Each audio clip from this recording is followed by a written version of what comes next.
है दोस्तों, मैं हूँ शुभम और इस वीडियो में हम बात करने वाले हैं आरएसआई इंडिकेटर के बारे में। हम आरएसआई इंडिकेटर को बिल्कुल ही बेसिक लेवल से सीखना स्टार्ट करेंगे और इसे हम एडवांस लेवल तक लेके जाएंगे। हम इस वीडियो में ये भी जानने वाले हैं कि आरएसआई को यूज करने के एडवांटेजेस क्या है और उसके डिसएडवांटेजेस क्या है, जिसकी वजह से आपका लॉस भी हो सकता है। तो बने रहिए इस वीडियो में अगर आपको भी एक सक्सेसफुल ट्रेडर बनना है तो।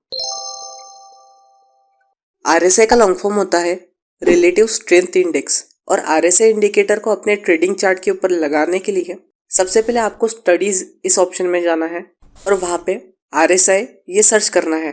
फिर आपको आरएसआई इस ऑप्शन के ऊपर क्लिक करना है और जैसे आप क्लिक करते हो आपको बॉटम साइड के ऊपर दिखेगा कि हमारा आरएसआई इंडिकेटर एक्टिव हो चुका है।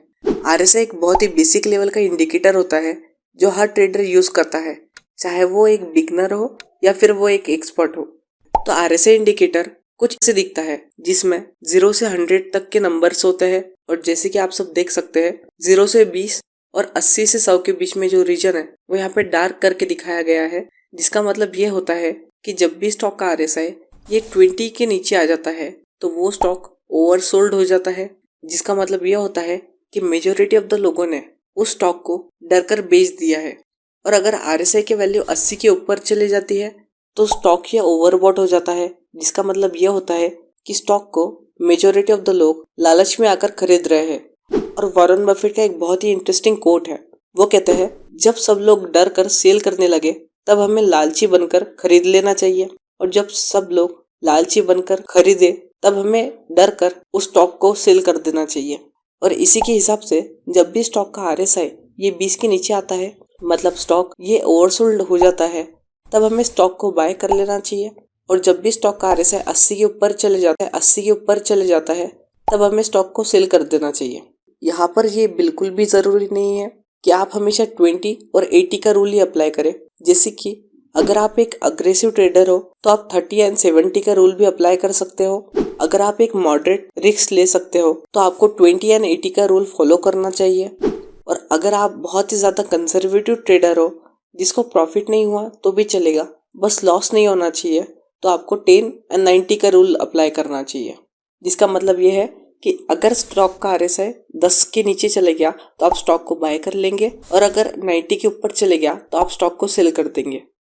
जहाँ तक मैंने ऑब्जर्व किया है आरएसआई बेसिकली दो चीजों के ऊपर डिपेंड करता है, एक प्राइस और दूसरा टाइम। अगर किसी स्टॉक का प्राइस बहुत ही कम ड्यूरेशन के अंदर बहुत ज्यादा ऊपर या फिर नीचे ड्रास्टिकली मूव होता है तो फिर उसका आरएसआई की वैल्यू भी उतनी ही सडनली ऊपर या फिर नीचे मूव होगा।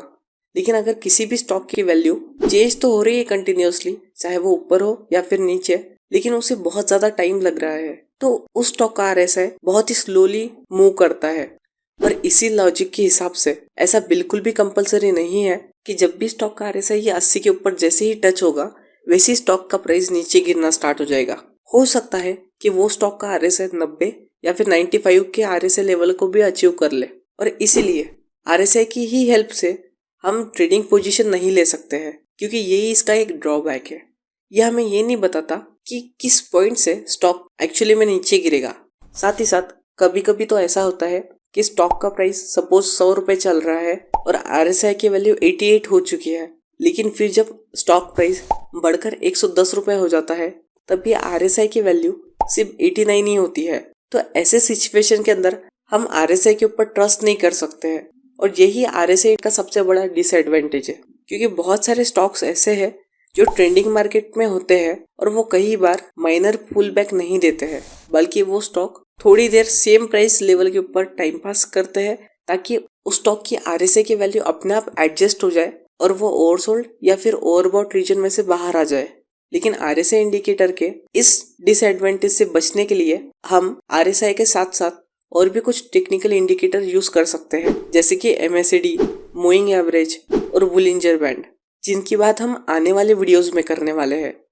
अब आरएसआई को एक और तरीके से यूज कर सकते हैं जो मैं आपको अभी बताऊंगा। जैसे कि हमें पता है कि कई बार स्टॉक की प्राइस एक पर्टिकुलर लेवल के ऊपर सपोर्ट लेती है और वहां से ऊपर जाती है।